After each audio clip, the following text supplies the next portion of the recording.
পিঠে খাওয়ার জন্য তুমি এক্সাইটেড? বলো এক্সাইটেড না? ধোয়া খাচ্ছ এখন আপাতত, পরে পিঠে খাওয়া, ঠিক আছে? দেখো কত সুন্দর আগুন জ্বলে উনুনটায়, মার বানানো উনুন।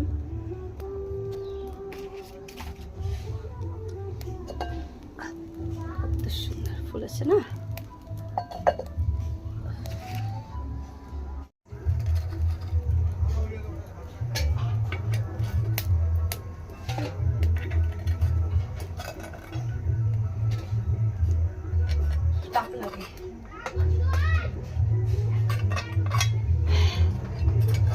অভিজ্ঞতা নেই বেশি, যদিও পিঠে বানানো সব করলো তাই।